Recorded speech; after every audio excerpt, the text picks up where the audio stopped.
Hello everyone, my name is Sarang and welcome to the Pharmagens classes. तो आज के ये यूट्यूब वीडियो में हम देखने वाले हैं हीमोपोएटिक सिस्टम पार्ट 2 में, जिसमें हम कवर करने वाले हैं characteristics and function of RBC, WBC and platelets. और साथ ही साथ हम देखने वाले हैं ब्लड कोयागुलेशन या फिर ब्लड क्लॉटिंग इन डिटेल। तो आगे बढ़ते हैं। ये जो आपका वीडियो है ये आपका D pharmacy first year human anatomy and physiology इस सब्जेक्ट में है। तो सबसे पहला पॉइंट हम देखेंगे characteristics and function of RBC, WBC and platelets. तो उसमें का हम पहला ब्लड सेल के बारे में देखने वाले हैं जिसका नाम है इरेथ्रोसाइट्स या फिर रेड ब्लड सेल्स। तो इरेथ्रोसाइट्स को अगर हम देखें तो इसका जो वर्ड है इरेथ्रोस मतलब रेड और काइटोस मतलब सेल मतलब रेड सेल्स या फिर red blood cells. Actually erythrocytes एक लैटिन टर्म है, उसी से ये डिराइव किया है, इसीलिए उसका नाम इरेथ्रोसाइट्स है। उसके बाद हम पहला पॉइंट देखेंगे erythrocytes are circular biconcave and non nucleated cell. The size is about 7 micron in diameter and 2.5 micron in thickness. जो इरेथ्रोसाइट्स है वो एक्चुअली एक सर्कुलर सेल है जो बाय कॉन्केव है, मतलब जो उसके दोनों बाजू एक फूली हुई है, मतलब कॉन्केव है, और नॉन न्यूक्लिएटेड है, मतलब उसके अंदर न्यूक्लियस का प्रेजेंस नहीं है, मतलब न्यूक्लियस नहीं है। और उसका अगर हम न्यूमेरिकल एस्पेक्ट देखें तो उसका जो डायमीटर है वो 7 माइक्रोन है और उसकी जो थिकनेस है वो 2.5 माइक्रोन है। उसके बाद इसके नंबर देखेंगे हम कि कौन से बॉडी में इसके कितने नंबर्स रहते हैं। मेल या फिर मैन के अंदर इसका जो नंबर है वो है 5.1 से लेके 5.8 मिलियन आरबीसी पर क्यूबिक एमएम। और फीमेल के अंदर इसकी जो नंबर है वो as compare to the male वो कम है, वो है 4.3 से लेकर 5.1 मिलियन पर आरबीसी पर क्यूबिक एमएम। उसका पॉइंट हम कवर करेंगे। The number of RBC in male is 5.1 to 5.8 million RBC per cubic mm. Number of RBC in female is 4.3 to 5.1 million RBC per cubic mm। और इन्हीं सभी count को या फिर इन्हीं सभी नंबर को हम बोलते हैं टोटल आरबीसी काउंट। उसका अगला पॉइंट में ही है। तो this is called total RBC count. The average life span is 120 days. मतलब जो लाइफ स्पैन है, मतलब जो ब्लड वेसल में उसका जो प्रेजेंस है या फिर वो कितने दिनों तक रहता है वो है 120 डेज तक रहता है। उसके बाद अगला पॉइंट हम देखेंगे डेवलपमेंटल स्टेज देखेंगे हम इरेथ्रोसाइट्स का। The formation of RBC is known as erythropoiesis. मतलब वो कौन सी प्रोसेस हो, उस प्रोसेस से अगर वो सेल गुजरता है और जो एंड प्रोडक्ट है वो अगर इरेथ्रोसाइट्स या फिर रेड ब्लड सेल फॉर्म होता है तो उसी प्रोसेस को हम इरेथ्रोपोएसिस बोलते हैं। वो प्रोसेस कहाँ ऑकर होती है वो हम देखेंगे अगले पॉइंट में। इन foetus it occurs in liver and spleen, whereas in adult it occurs in red bone marrow. The old RBC is destroyed in liver and spleen। जो छोटे बच्चे रहते हैं उसके अंदर इरेथ्रोपोएसिस लीवर और स्प्लीन में होता है, और जब वो अडल्ट स्टेज हिट करते हैं, मतलब वो जब 20 साल के होते हैं या फिर 20 की उम्र जब वो क्रॉस करते हैं तो वही इरेथ्रोपोएसिस प्रोसेस आपके रेड बोन मैरो के अंदर ऑकर होती है। और जो आपके ओल्ड वर्नआउट या फिर अगर कौन से जो इरेथ्रोसाइट डैमेज हो चुके हैं तो वो उसका डिस्ट्रॉयशन या फिर डीमोलिशन आपके लीवर और स्प्लीन के अंदर होता है। Increase in RBC number is known as polycythaemia.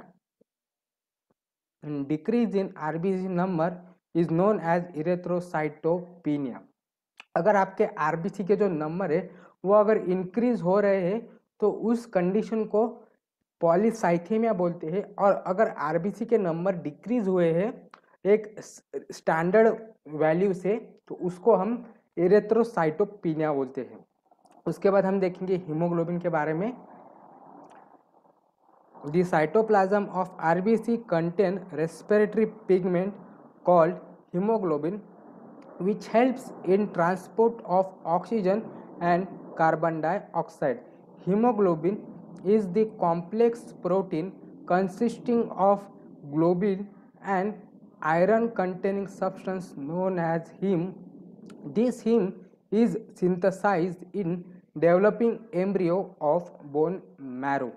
जो आपका हीमोग्लोबिन है, हीमोग्लोबिन का सिर्फ एक ही फंक्शन है, आपका ऑक्सीजन और कार्बन डाइऑक्साइड को आपके बॉडी के अंदर ट्रांसपोर्टेशन करना।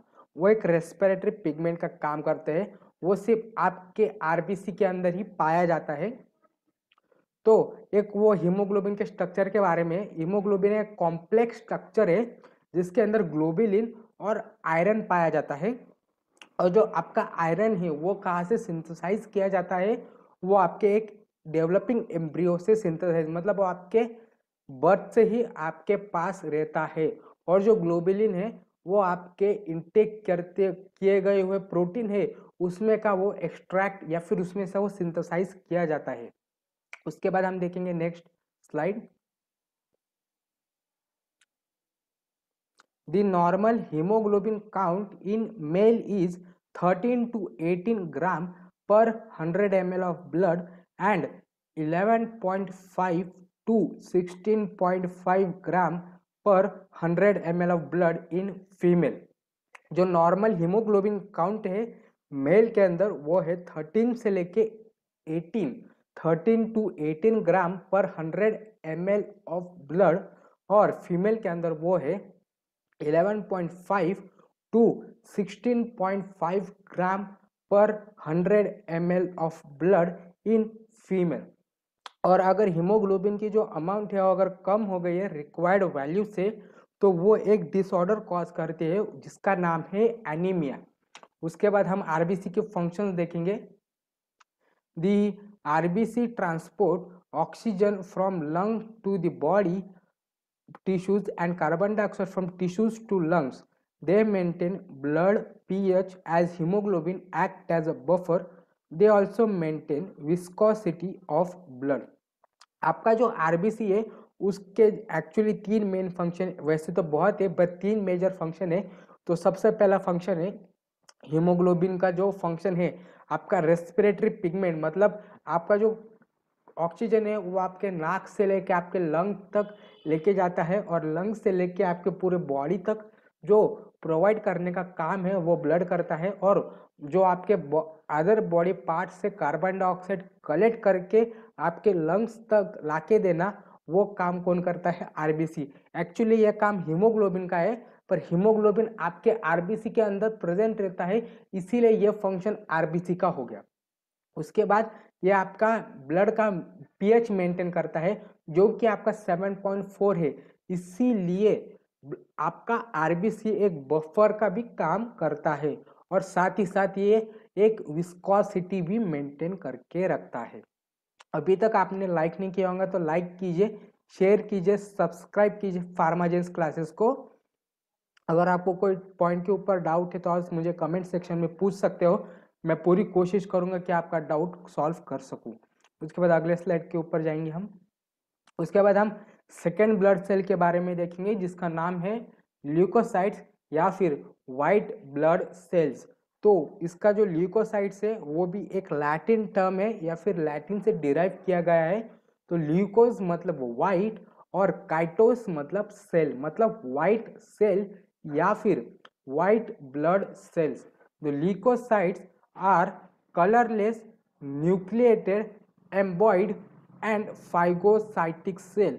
Due to their emboid movement, they can squeeze out of blood capillaries. This is called as a diapediasis.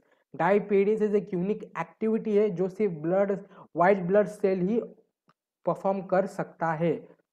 और उसकी साइज हम देखेंगे तो उसकी साइज है 8 से लेके 15 माइक्रोन, और उसका जो नंबर है पर और पर क्यूबिक वो है 5000 से लेके 9000 WBC पर क्यूबिक और इन्हीं सभी जो नंबर से उसको हम बोलते हैं द टोटल WBC काउंट, और the average life span is about 3 to 4 days। तो उसका हम पॉइंट देखेंगे formally. The size is about 8 to 15 microns. There are about 5000 to 9000 WBC per cubic of blood. This is called total WBC count. The average lifespan is about 3 to 4 days। मतलब जो वो 3 से 4 दिन तक ही हमारे ब्लड वेसल के अंदर पाए जाते हैं, उसके बाद वो रिन्यू हो जाते हैं या फिर चेंज किए जाते हैं। उसका हम डेवलपमेंटल स्टेज देखेंगे। Developmental stage, the formation of WBC is known as leukopoiesis.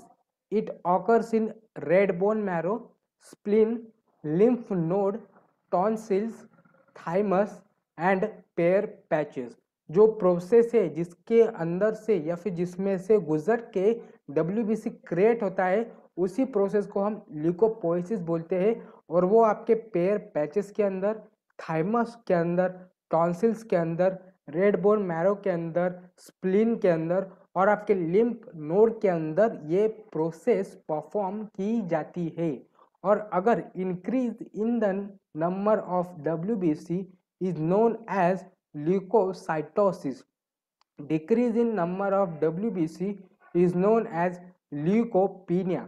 अगर जो रिक्वायर्ड स्टैंडर्ड वैल्यू से अगर WBC का जो नंबर है वो अगर इंक्रीज हो गया तो उसको हम ल्यूकोसाइटोसिस बोलते हैं उस कंडीशन को। अगर उस स्टैंडर्ड वैल्यू से नीचे हो गई या फिर डिक्रीज हो गई तो उस कंडीशन को हम ल्यूकोपीनिया भी बोलते हैं। तो आगे बढ़ते हैं। Leukaemia is a pathological condition in which there is increase in number of WBC and commonly is known as blood cancer। जो अगर बहुत ज़्यादा इंक्रीज हो गए WBC की जो अमाउंट है या फिर जो वैल्यू है रिक्वायर्ड वैल्यू से अगर बहुत ज़्यादा हो गई है, अगर वो एक पैथोलॉजिकल कंडीशन या फिर pathologically it is an increase in the WBC number of WBC, सो उसको हम ल्यूकेमिया भी बोलते हैं या फिर उसको हम ब्लड कैंसर भी बोलते हैं। ल्यूकेमिया और ब्लड कैंसर दोनों सेम ही है या फिर दोनों का सिनोनियम ही है। उसके बाद dead WBC are destroyed by phagocytosis in liver, blood and lymph node. जो डैमेज हो चुके होंगे या फिर अगर उनका लाइफ स्पैन हो चुका है, उन WBC को डिस्ट्रॉय किया जाता है आपके ब्लड के अंदर, आपके लिम्फ नोड के अंदर और आपके लीवर के अंदर। अगर आपको किसी स्पेसिफिक पॉइंट के ऊपर ही जंप करना है इस वीडियो के अंदर तो मैंने डिस्क्रिप्शन बॉक्स में आपको टाइम स्टैम्प दिया गया है, आप उस पॉइंट के ऊपर क्लिक करके सीधा उसी पॉइंट पे जा सकते हो। लाइक कीजिए, शेयर कीजिए, सब्सक्राइब कीजिए फार्माजेंस क्लासेस को।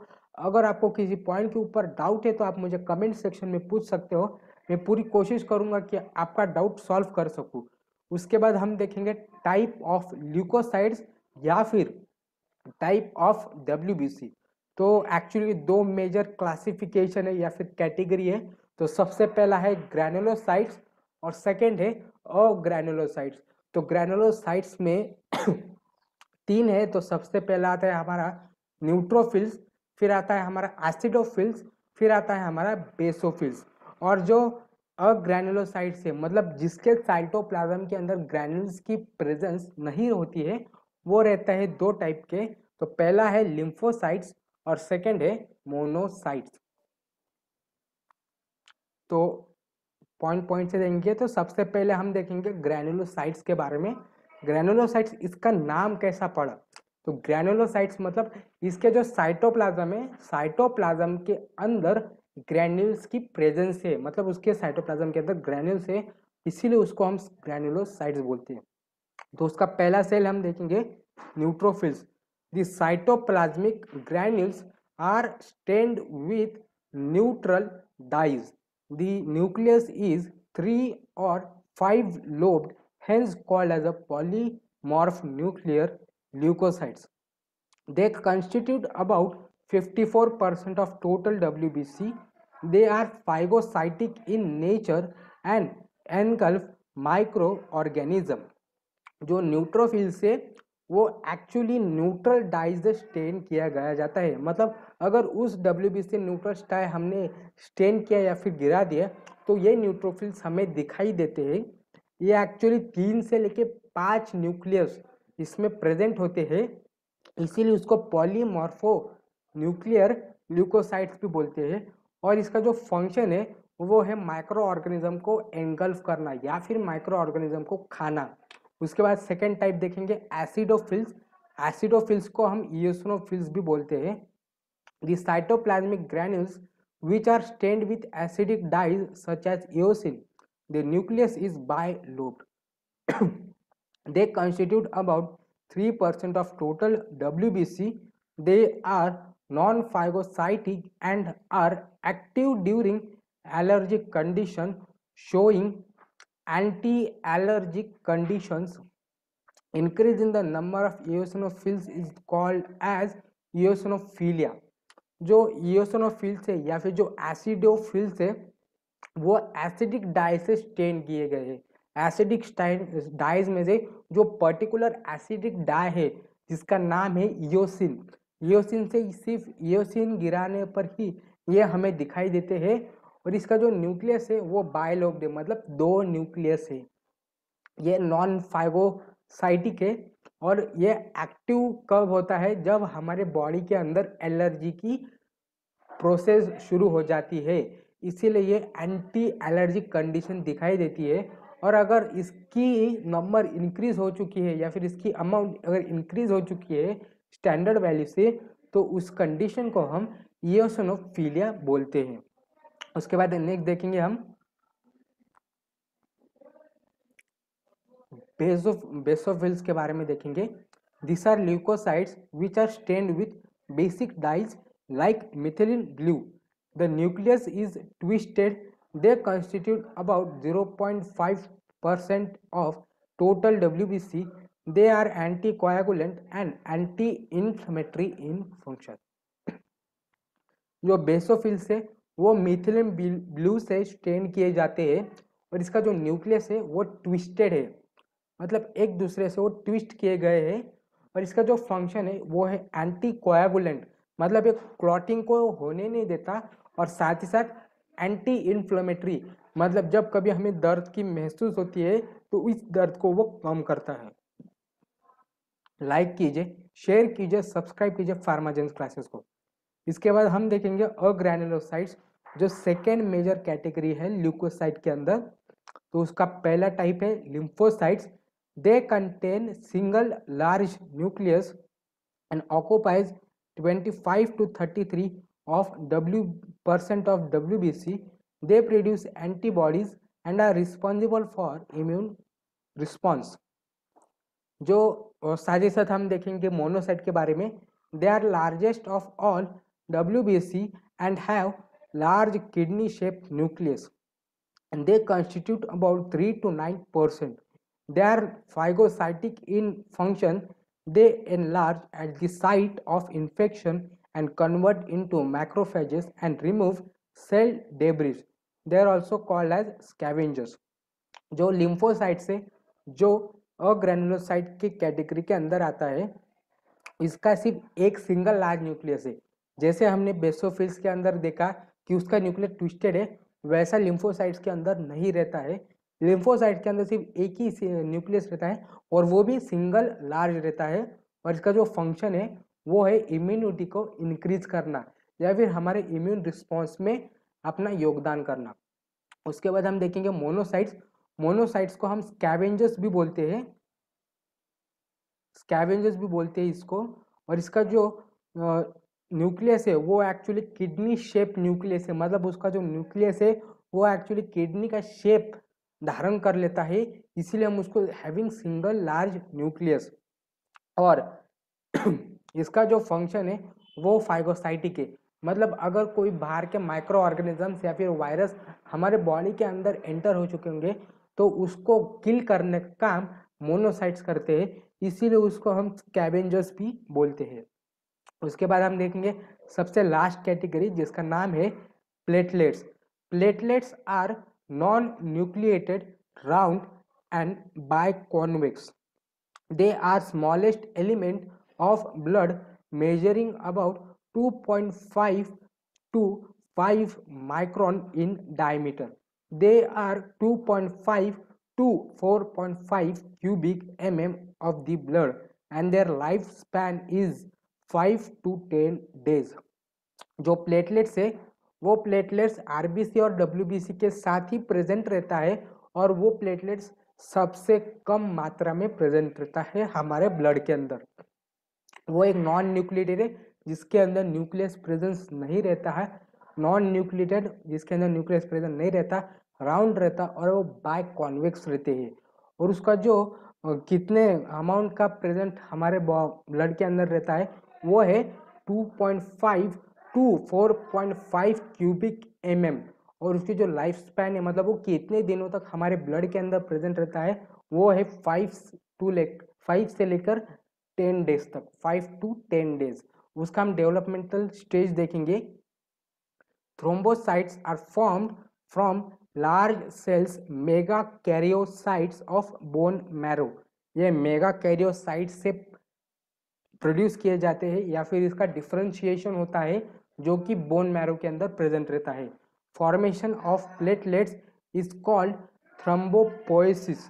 मतलब प्लेटलेट्स का फॉर्मेशन अगर मतलब वो जो प्रोसेस जो प्लेटलेट्स में से गुजर कर होता है या फिर एक प्लेटलेट्स क्रिएट करता है उस प्रोसेस को हम थ्रोम्बोपोएसिस बोलते हैं। और अगर increase in the platelet count is called thrombocytosis, decrease in platelet count is called thrombocytopenia.